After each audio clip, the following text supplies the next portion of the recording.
कई लोग होते हैं उनमें उत्साह बड़ा बड़ा उत्साह, चलो चलो चलो चलो चलो, जाके ताजमहल खरीदते हैं।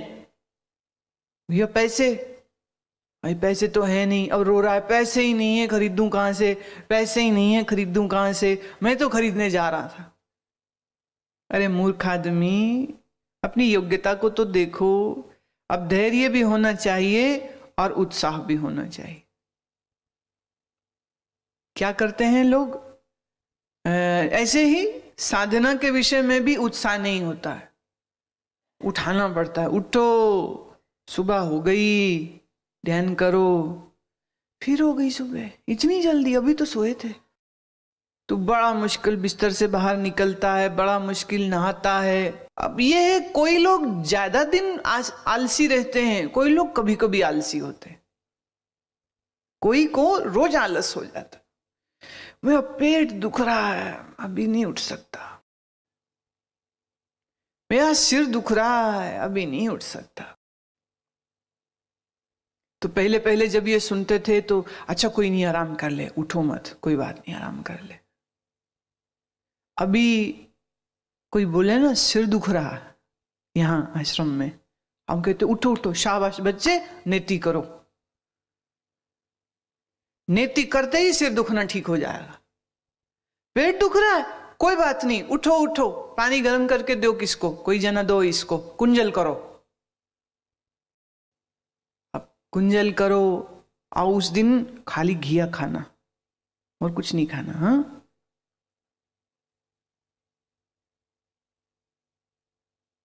तो अभी कोई नहीं बोलता सिर दुखता है, अभी कोई नहीं बोलता है पेट दुखता है। देखिए यही तो योग का कमाल है। अगर आप यौगिक क्रियाओं के जानकार हैं तो शरीर में पहले तो रोग होगा नहीं, हो जाएगा तो तुम्हें उसको ठीक करना आता है। अभी क्या है, तुम्हारा पेट दुखा, दवाई खाओ, सिर दुखा, दवाई खाओ, तो दवाई दवाई दवाई खाते, और दवाई भी अपने आप में एक जहर ही होता है, तुम जहर डाल रहे हो शरीर में। तुम्हारे शरीर में बुखार आता है अगर बार बार, इसका मतलब तुम्हारे शरीर में टॉक्सिन्स बहुत है, जहर है, नहीं तो बुखार क्यों हो, क्यों हो बुखार? टॉक्सिन्स कैसे निकलेंगे? अभी देखिए, जो आदमी रोज के 8 सूर्य नमस्कार करता हो, आधा पौना घंटा प्राणायाम करता हो, आहार में शाकाहारी भोजन और ताजा भोजन करता हो, समय पे खाता हो, ऐसे आदमी के शरीर से टॉक्सिन्स निकल जाते हैं। और उसके साथ साथ शंख प्रक्षालन करे तो कोलोन का जो एरिया है वो साफ हो जाता है, और कुंजल करता है तो एब्डोमेन और ईसोफेगस का एरिया सब क्लीन हो जाता है। नेति करता है तो नाक और पूरा ये सिर का जो गला इत्यादि एरिया है ये सब क्लीन हो जाता है। तो टॉक्सिन रहेंगे कैसे? शंख प्रक्षालन करने से अंतड़ियों में पड़े हुए सब गंदे बैक्टीरिया और टॉक्सिन निकलते हैं। कुंजल किया तो अपर एरिया क्लीन हो गया। अब जब सब तरफ से टॉक्सिन निकल गए तो बीमारी आएगी कहां से? कहां से आएगी बीमारी? इसलिए पुराने संतों की ये कहावत थी, कहते थे जो योगी होता है वो रोगी नहीं होता है, जो रोगी होता है इसका मतलब पक्की बात वो योगी नहीं है।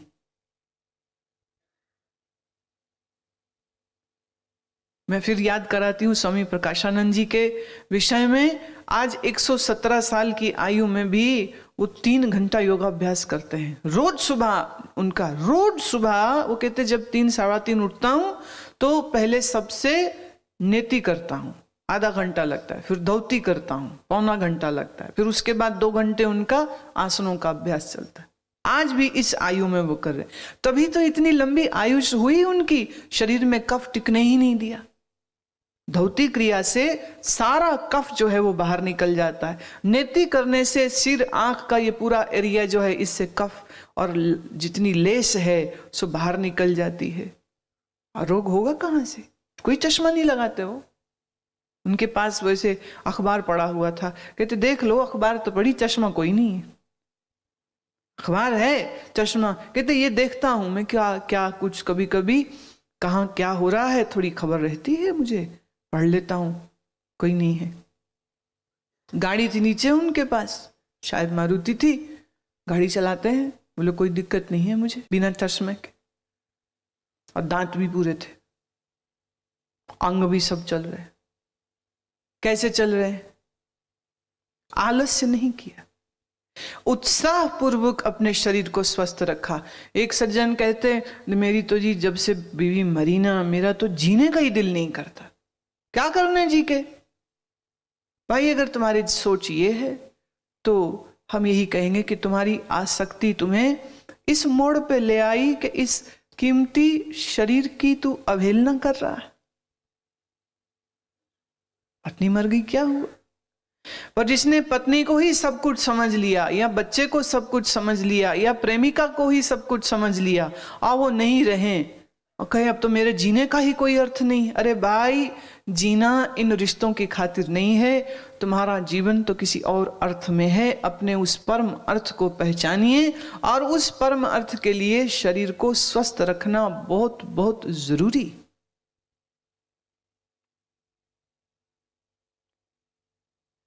आसक्ति से रहित अहंकार का वचन न बोले, धैर्य और उत्साह के साथ जो जिए।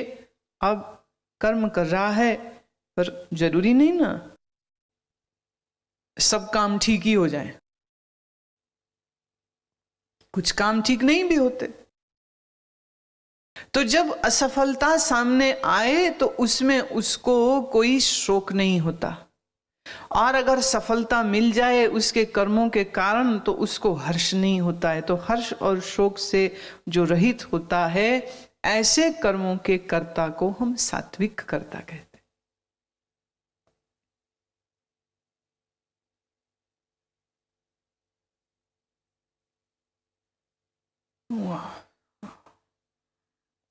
रागी कर्म फल प्रेम सुलुब्धो हिंसात्मको अशुचि हर्ष शोकान्वितः कर्ता राजसः परिकीर्तितः।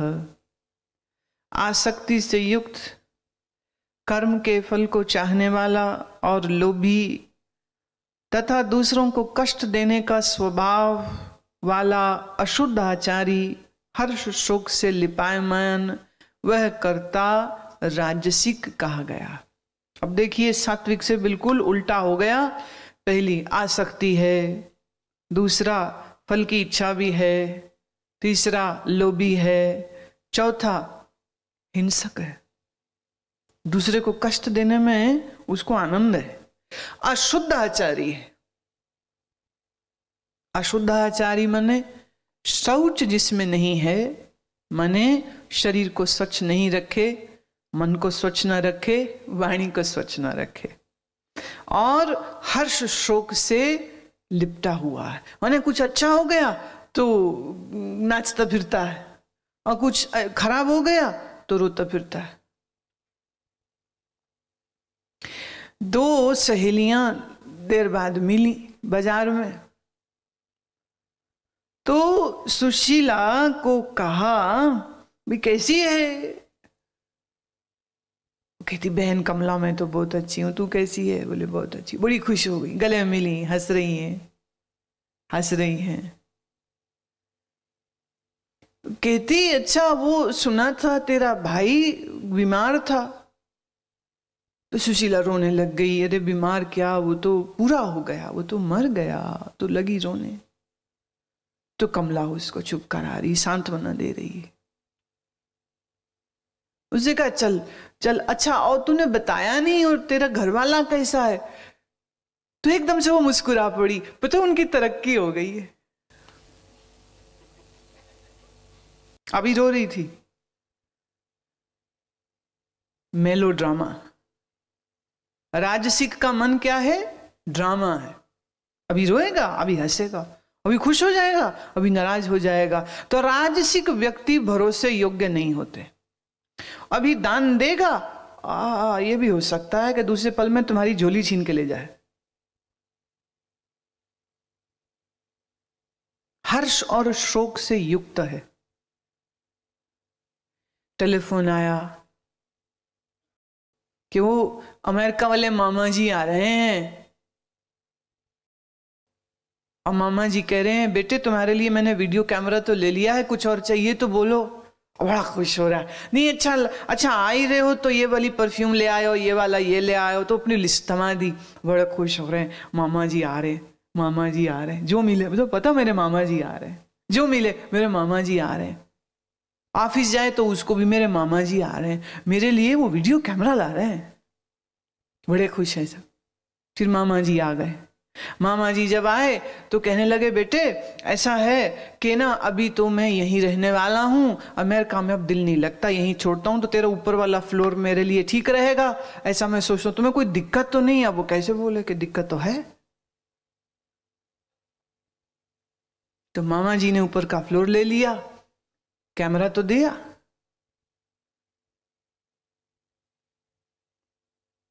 लोग पूछे, अरे अरे भाई साहब आपका ऊपर वाला खाली है, तो वो किराएदार आ रहा है 50,000 रुपये महीने पे। वो कह रहा क्या करे, मामा आ गया ना। बोले आपका मामा तो अमेरिका में था। बोले था ना, अब है, हो गया, यही है अब वो। पता नहीं कैसे कैसे लोग हैं, आओ मिलो जाओ अपने घर को, यहीं बैठ गए हैं आके। अभी हर्ष हो रहा था, अभी शोक हो रहा है। क्या करेगा इंसान? राजसिक इंसान कुछ नहीं कर सकता है। तब पल में तोला पल में माशा, पल में हंसेगा पल में रोएगा, पल में खुश हो जाएगा पल में नाराज हो जाएगा। तो ऐसे इंसानों की भाई दोस्ती भी बुरी है और ऐसों की दुश्मनी भी बुरी होती। रजोगुण आपके अंदर बड़ी पीड़ा लेके आता है और तुमको इतने रंग दिखाता है और तुम लोभी हो। रजोगुणी आदमी क्या है? लोभी है। और लोभ जो है वो तुम्हें टिक के बैठने नहीं देता, शांत नहीं रहने देता, भगाता रहता है, भगाता रहता है। जो हाथ की रोटी है वो नहीं खाएगा, जो दूसरे की थाली में पड़ी हुई रोटी ना वो बड़ी अच्छी लग रही, वो ये मुझे कैसे मिले, अपनी तो खा ले भाई। शिव भगवान कहते हैं, अयुक्तः प्राकृतः स्तब्धः शठो नैष्कृति को अलसः विषादि दीर्घसूत्री च कर्ता तामस उच्यते। विक्षेप युक्त हो, शिक्षा से रहित हो, घमंडी हो, धूर्त हो, दूसरों की आजीविका का नाशक हो, शोक करना स्वभाव हो, आलसी हो और दीर्घ सूत्री हो, कर्ता सो कर्ता तामस कहा जाता है। ये अब तमोगुणी मनुष्य के लक्षण कह रहे हैं प्रभु। वो कहते हैं सबसे पहले विक्षेप युक्त, बिना कारण के वो परेशान रहता।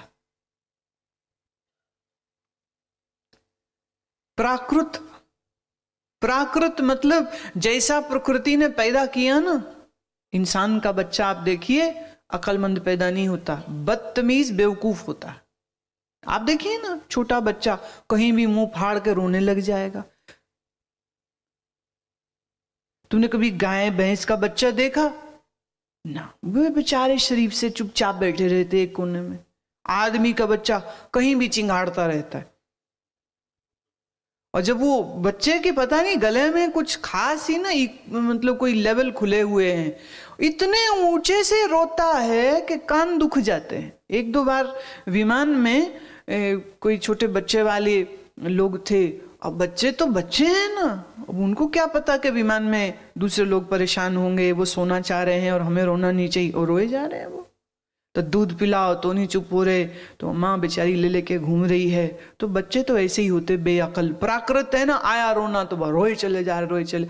और फिर खाना नहीं आता, पीना नहीं आता, चलना नहीं आता। आता है इंसान के बच्चे को, चलने में ही 2 साल लगा देता है। ऐसा तो आलसी है। प्रकृति देखो ना मनुष्य के बच्चे को कैसा दीन सा बना के भेजती है, कमजोर सा बना के भेजती है। और तुम कभी गाय के बच्चे को देखो, दांत वांत भी होते हैं उसके, दांतों सहित पैदा होते, 2 ही दिन में उठ के खड़े हो जाते, छलांगे मार के दौड़ते फिरते। और अपने आप भैंस के थनों को ढूंढ लेते हैं और उन्हें बोतल भी नहीं चाहिए, निप्पल भी नहीं चाहिए। कभी देखा भैंस के बच्चे में निप्पल लगी हो उसके मुंह में? ना, उसे निप्पल भी नहीं चाहिए, उसे कुछ है, वो अपने आप से दूध पी लेते हैं और अपने आप से अपनी माँ के पीछे पीछे 2 ही दिन में वो पीछे पीछे जहां गैया जाएगी गाय के पीछे पीछे घूम रहे होते हैं। और आप इंसान के बच्चे को देख लो, पता ही नहीं है, कोई उठा के ले जाए उसके साथ चला जाएगा, जो प्यार कर दे उसी को मम्मी बोल देगा। खाना नहीं आता, माँ खाना सिखाती, चम्मच पकड़ना सिखाती, दूध की बोतल ऐसे हाथ लगा देती और वो बच्चा आए फिर हाथ ले, फिर वो उसके हाथ ऐसे करती, फिर आसपास सिराने टिका देती कि बोतल जो है ना हाथ हिलने को जगह ही नहीं हो। वो भी ढीठ होता, वो फिर हाथ निकाल लेता, बोतल फिर गिर जाए, फिर रोता है, अरे भाई बोतल मुंह में दी, पी तो ले, बदतमीज। इंसान का बच्चा देखो ना, प्रकृति ने कैसा पैदा किया है, बहुत कमजोर होता है, डिपेंडेंट है। कोई चाहिए इसको, कोई चाहिए इसको जो साफ करे, कोई चाहिए इसको जो इसका केयर करे। पर आप देखिए चिड़िया के बच्चे हैं, पशुओं के बच्चे हैं, उनको इस तरह की केयर नहीं चाहिए होती। 2 दिन में 4 दिन में, नहीं तो बड़ा हुआ तो 1 हफ्ते से अधिक उनको समय नहीं लगता और बड़े मजे से वो अपना घूमते भागते फिरते हैं, अपने आप से खाते पीते रहते हैं, हर बात में मम्मी मम्मी। जब देखो ना हमने तो छोटे बच्चे मम्मी मम्मी, मम्मी नहीं दिखी तो रोने लग जाते। कभी देखा तुमने भैंस का बच्चा ऐसे रो रहा हो, बोल मम्मी कहाँ गई मेरी मम्मी, पूंछ वाली मम्मी ना। मस्त हैं, शांत हैं, कैसे एजुकेटेड पैदा होते हैं ना जानवरों के बच्चे, कितनी तमीज तहजीब के साथ। इंसान के बच्चे को सब कुछ सिखाना पड़ता है। और सोचिए कुछ इंसान ऐसे होते हैं कि जो आयु से बड़े हो जाने के बाद भी वैसे ही रह जाते हैं, जिसको हम कहेंगे प्राकृत, जैसा उनको प्रकृति ने पैदा किए ना अभी भी वैसे ही हैं। 20 साल का लौंठा हो जाता है, मम्मी रोटी दे, अपने आप खा ले बदतमीज आदमी, क्यों नहीं खा सकता, इतना बड़ा हो गया। कई तो 50 साल के हो जाते हैं तो भी बैठे होते हैं, क्या हुआ, वो पत्नी गई है ना थोड़ा बाजार, तो बैठा हूं, आएगी तो चाय पिलाएगी। अरे भाई इतना बड़ा हो गया, अभी तक तू अपनी चाय नहीं बना के पी सकता। नहाने जाएगा तो खड़ा है तो कपड़े निकाल लेना, मेरा तौलिया कहाँ है, वो कहती वहीं तो खूंटी पे है, तो हाथ में दे देना। ये नखरे नहीं है, ये तमोगुणी इंसान है। जहां कहीं जूता चप्पल उतार दिया, जहां कहीं थूक दिया। देखिए जानवर जहां तहां थूक के समझ लगती है, उसके पास ऐसी कोई ट्रेनिंग नहीं है, इसलिए वो जहां तहां जहां उनका दिल करता है वहीं पर वो मलमूत्र त्याग देते हैं।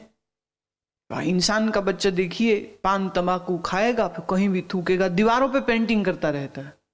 भाई इतना ही शौक है पेंटिंग का तो रंग लो, कैनवस लो, ब्रश लो, अच्छे से पेंटिंग करो। मुंह में रंग बनाएगा और किसी की भी दीवार पे थूक देगा और फिर देखता निशान में अच्छा गया, निशाना मेरा अच्छा गया है। ये कौन लोग हैं? तामसिक लोग हैं। भगवान कहते हैं घमंडी हैं जो धूर्त हैं, धूर्त, दूसरों की आजीविका नाश करते हैं। माने वो किसी को सुखी नहीं देख सकता, किसी को रोटी खाते हुए देख नहीं सकता है, तो कितना यत्न प्रयत्न करके कोशिश करेगा भी इसकी दुकान तो बंद हो जानी चाहिए, भाई इसकी बंद होगी तुझे क्या मिलेगा, ऐसे ही स्वाद आ रहा है, बस उसको मजा आता है। रास्ते आते जाते में किसी वृद्ध को, किसी महिला को परेशान करने में आनंद मिलता है उनको। गली का कुत्ता बैठा है बेचारा चुपचाप अपनी पूंछ समेटे हुए, उसको पत्थर मार देता है, कुत्ता रोता हुआ निकलता, उसको बड़ा मजा आता है। किसी की रोटी छीन के आनंदित है जो, किसी को पीड़ा दे के आनंदित है जो, वो तमोगुणी लोग होते। विषादी, विषादी का अर्थ शोक करना जिसके स्वभाव में है। ख्याल करिए आपके आसपास, क्या तुम खुद भी ऐसी आदत के मालिक हो सकते हो? माने हमने तो दुखी होना है, चाहे किसी बात के लिए हो, होंगे ही होंगे दुखी। बड़ी गर्मी है आज, बहुत ही गर्मी, दुखी। बड़ी सर्दी है आज, बहुत ही सर्दी है, हड्डियां कांप रही हैं। महंगाई बड़ी बढ़ गई, दुखी। पता है अमरूद कितने सस्ते हो गए? वही सस्ते हो गए तो खा ले, रो क्यों रहा है? पता है अमरूद बहुत ही महंगे हो गए। अरे तेरे बस का नहीं तो मत खा। मतलब क्या है, इन उदाहरणों से हम ये कहना चाह रहे हैं कि उसको कुछ ना कुछ रीजन चाहिए परेशान होने के लिए, कुछ ना कुछ रीजन चाहिए उदास होने के लिए। एक सज्जन पिछले दिनों बात कर रहे थे आपस में, कहते जी आजकल प्रॉपर्टी को खरीदो पर रेंट में कभी मत दो। कहते 4 साल पहले मैंने एक जगह रेंट पे दे दी, 1.5 लाख रुपए महीना उसका आता है। आज की तारीख में वो जगह 5 लाख रुपए महीने पे चढ़ती। देखिए मेरा कितना नुकसान हो रहा है। 1.5 लाख जो आ रहा है वो नहीं दिख रहा है, आज की तारीख में मुझे कितना मिलता उसको सोच सोच के वो गम खा रहा है।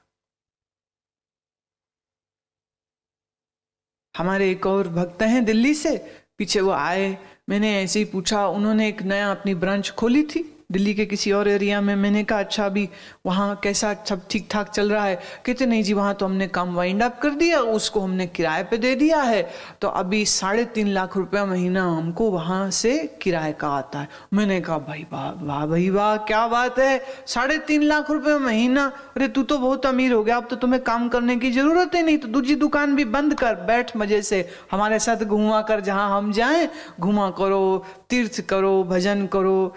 कहते नहीं जी 3.5 लाख में ना मेरा तो तीसरा ही हिस्सा है, मैं तो थोड़ा होता, एक तू, एक तेरी बीवी, एक तेरा बच्चा, बस 3 तो लोग हो। तो परेशानी में तो इंसान ने रहने का ठेका बना लिया है। और याद रखिए श्री कृष्ण कह रहे हैं तमोगुणी इंसान कौन सा होता है? जो विषादी है, शोक करता रहता, हर बात में वो रीजन निकाल लेगा। पहले जब मैं ऋषिकेश में रहती थी तो कानपुर से एक सज्जन आए, तो कहने लगे बड़ी छोटी जगह, अच्छा अब हम क्या कर सकते हैं,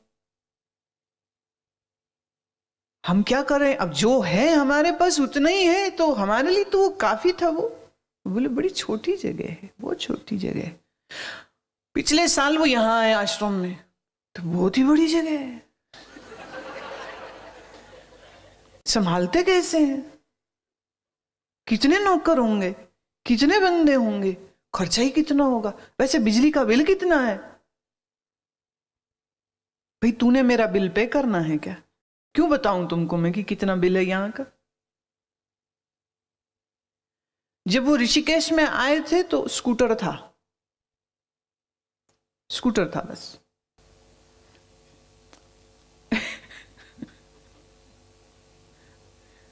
सज्जन बोले स्कूटर में बैठते हैं? मैं क्या, हाँ स्कूटर में बैठते हैं, बाजार भी जाते हैं और कभी कभी स्कूटर में मसूरी तक जाते हैं। हमारे कौन बच्चे हैं जिनको स्कूल भेजना है सुबह? तो मौसम अच्छा लगा, भाई यहां अगर अच्छा है तो वहां और भी अच्छा होगा, चलो, और चक्कर काटा और आ गए वापिस। कितने स्कूटर है? अच्छा, वो कार में आए थे वो। अब जब यहां आए मर्सिडीज है।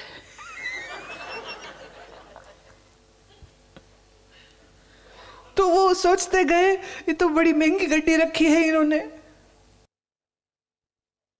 माने स्कूटर था तो परेशानी थी उनको, अभी मर्सिडीज है तो भी परेशानी है उनको। और सत्य यह है, मैं आज से किसी कार के शोरूम में जाकर के अपने लिए कार पसंद नहीं की है मैंने। जो मुझसे प्रेम करते हैं वो अपनी भाव और अपनी श्रद्धा और अपनी सामर्थ्य के अनुसार गाड़ी ले आते हैं। तो गाड़ी आ गई और गाड़ी फिर दूसरा कहता है कि नहीं ये गाड़ी ना आप मुझे दे दीजिए, आपके लिए हम वो ले आएंगे। तो एक्सचेंज ऑफर चलती रहती है, पुरानी ले जाते हैं, नहीं ले आते हैं, पुरानी चली जाती, नहीं आते। अभी भी चर्चा हो रही थी, बोले नहीं अभी ना गाड़ी बदलनी है, आपकी दूसरी गाड़ी आएगी, ये किसी और भक्त ने कहा है ये हम ले लेंगे और आपके लिए वो वाली गाड़ी होनी चाहिए। मैंने ठीक है, ये तो अभी रोक के रखा हुआ उनको। मैंने ठीक है, it is okay, it is fine, मुझे नहीं बदलनी। पर ये मैं देखती हूं कि जो मनुष्य हमारे पास आते हैं उनमें कुछ लोग ऐसे ही हैं कि जब वो स्कूटर में देखते थे तो भी परेशान होते थे, और वही आदमी है आज गाड़ी देख करके परेशान होता है। और उसके बाद जब वो आश्रम में घूमे तो आश्रम के दूसरे व्हीकल्स जब देखे, इतने सारे, कम है तो परेशान, ज्यादा है तो परेशान, कम पैसे हैं तो परेशान। बात चली विनोद की है तो एक सज्जन मुझे कहते हैं, कहने वाले भी ना खूब मुंह फाड़ के बोल लेते हैं, बस जो कहना होता वो कह ही जाते। एक आए सज्जन, वो कहते नहीं महाराज जी कपड़े ना आपके उतने अच्छे नहीं है, आप ना बदल लिया करो मंच पे जाने से पहले, वो सारा दिन में खराब हो जाते, ठीक नहीं लगता, आप ऐसे ही आ जाते हो, सब दुनिया आती है आपको देखती, कपड़े ठीक होने चाहिए। अच्छा ठीक है। तो वो शाम को जब निकलना था तो उनकी पत्नी ने कपड़े वपड़े प्रेस करके हमारे दे दिए। तो दूसरे ही तीसरे दिन में वो एक नया सेट बनवा करके अच्छे कपड़े जो उनको अच्छे लग रहे थे वो ले आए। कहते महाराज जी ये पहनिएगा अब कल, ये ठीक है। पत्नी को कहा होगा उन्होंने, पत्नी ने अपने आप बनवा लिया, पत्नी ने अच्छा ही बनवाया होगा। अब जब वो तीसरे दिन उन्होंने मुझे दूसरे कपड़ों में देखा जो कि अच्छे कपड़े थे सो कॉल्ड, तो नहीं ज्यादा ही अच्छे हो गए। देखिए दुनिया बातें करेगी ना, फिर दुनिया बहुत बातें करती है, फिर तो आपको ना ये ठीक नहीं है, ये वाले नहीं पहनने चाहिए। भाई मेरे जब सादे थे तो तुम्हें वो नहीं अच्छे लग रहे थे, अब थोड़े अच्छे हैं तो तुम्हें वो अच्छे नहीं लग रहे, इसको हम क्या कहेंगे? परेशान आत्मा।